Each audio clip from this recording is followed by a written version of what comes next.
you're getting pretty advanced now at speaking to big national audiences with lots of media present, as well as important conservative activists from around the country. Did real well in Iowa. Everybody thinks you did pretty well here. Just talk about your sort of fingertip feel right now for how you're doing in front of big crowds, under pressure, more pressure. I know Wisconsin with some pressure, but more national pressure than you've ever faced. Well, interesting thing, you're not surprised me saying this, 3 times in 4 years running, the last 2 times, I had all sorts of national attention. You guys were in Wisconsin talking about certainly a recall, but again, last year I was the #1 target in America, most of the big unions and other groups out there. I go out on the stump a lot, not with as many people as here, but I go to a lot of factories.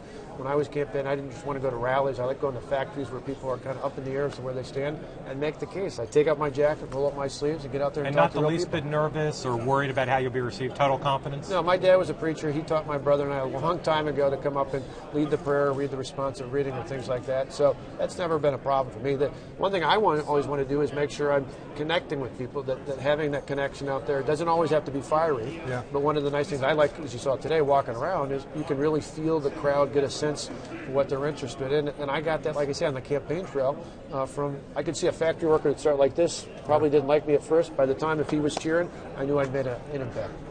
You as Mark suggested, we were doing the show live while you were on, so we didn't get to see you, but we've been looking at Twitter, and a lot of people say a lot of nice things about your speech. One thing that's raised... And all of them weren't just my wife and my sons who are here, too. Well, your son's pretty prolific, but it wasn't just him. Exactly. You did answer a question about ISIS and said the following thing: if I can take on 100,000 protesters, I can do the same across the globe. I'm looking at a blog post from Jim Garagti at the National Review, who says that's a terrible response. This is a conservative writer.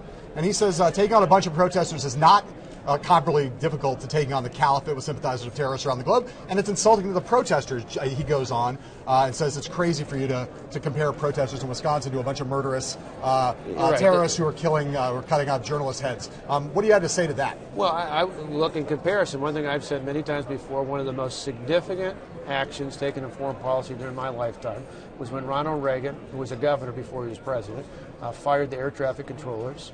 Even though it has nothing to do with foreign policy, I think it had a tremendous impact because it sent a powerful message around the world that this guy was serious. To our allies, you knew you could take him seriously and you could trust him. To our adversaries, you knew not to mess with them. To me, that example is the closest thing I have in terms of taking on pressure out there. So I just respectfully disagree with his analysis out there.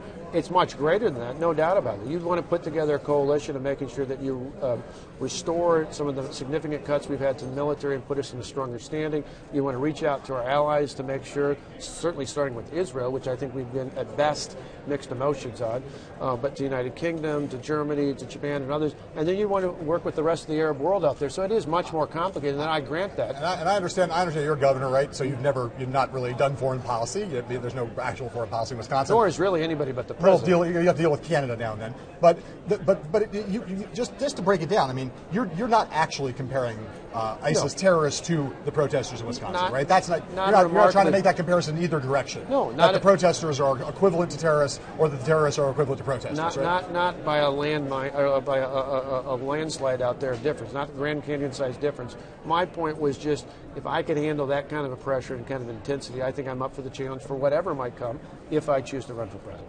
Right now, you're getting a lot more scrutiny. I'm going to ask you a question. You tell me if you think this is a gotcha question or a legitimate question. Who's the leader in Asia today who you admire? Current office holder in Asia, and why? Oh, I don't think any of those are questions like that. I was one of the first Americans, along with Terry Branstad, to meet Xi Jinping when he first took hold of leadership of the People's Republic of China. All right, so I'm asking you the question. I think that I admire him. I think I don't necessarily agree with him and everything, but I admire him. Part of the reason why we had so much time together wasn't because of me, it was because of Governor Branstad. The reason I admire him was years ago, in the 80s, he had actually come as a local official at that time to Iowa and had such a good connection and bond that he spent time, and I just happened to be along with Terry. That was very effective. So I admire the fact that I think there's a real person with a real connection. Obviously, we're going to have our differences on certain issues out there, but I admire him. How would you describe the relationship between the United States and China today? Well, I think it's positive in some regards when it comes to the economy. I think it's one, though, as we look at foreign trade, we need to make sure that we, and I agree with the President of the United States right now on this, that we need to have a positive trade relationship with our partners in that part of the world. because if we don't, China will have a different standard to put in place that will not have the same requirements that we have for protection of equal trade and good respect for our workers out there. There's some in Congress who'd like to see a more aggressive legislative effort tied to any trade deal that says China has to stop manipulating its currency. Where do you stand on that? Well, I think you look at a whole spectrum of things out there. I think you look at intellectual property overall. There's a whole series of issues related to that. Precisely why we want a strong trade agreement that allows the United States to be a big player instead but of... specifically on currency, do you think China's manipulating their currency and the U.S. should do something about it? That's something I'll talk about more if I choose to be a candidate for president. Do you have a position now you just don't want to talk about it, or you just don't have No, one? I mean, that's just one of the things that, part of the process of exploring this isn't just going to events like that. It's sitting down, as I did this last week, with a number of foreign policy leaders here in, just up the way in the nation's capital. The same thing will be true when it comes to economic and other fiscal issues. Mark mentioned gotcha questions a second ago. Obviously, you've been embroiled in some of those, or what you consider gotcha questions recently. Our friends in the Washington Post asked you this question about the president's faith. And I understand that you think that is not something that voters are asking about. It's not a matter of substance. I also understand that there's a total double standard in the media in terms of what Republicans get asked versus what Democrats get asked. But you'd acknowledge, right, that part of what's motivating a question like that is the fact that for a large part of your party, and in fact, there's a surprising number of people in general in the country, who believe the president's not a Christian. Right. They say the president's a Muslim. They say the president was born in Kenya, right? There's some, because journalists are trying to find out where you are in your party, where you stand. But that wasn't the reason he asked that question. You and I both know that to be true. That was literally set up to just the next thing that was on his mind to try and set it up there. The question you just asked a moment ago, it can be there's a difference between a difficult question and a gotcha question, or a question that for one candidate might be more difficult to answer because of their background versus another. There was no intention whatsoever there. And if you look at that, that's something, I mean, there's no evidence anyone could give me of remotely being close to saying that anything in my background would suggest I buy into that argument. Just to be clear, though, you'll acknowledge the president was born in America, right? Yeah, I mean, and to me, I don't care. I mean, to me, what I care about is, on any of those issues, I disagree with him on substance. I will lay out that substance. I will lay out where, if I choose to be a candidate, where I would like to go if I was president of the United States, if the people, after I chose to get in, empowered me to do that. But I'm not going to get into petty issues like that, which is precisely why I pushed back and said, come with me to Wisconsin. I was just in Michigan last night. Come to me with anywhere else around America, outside of maybe Washington, D.C. and parts, or New York City.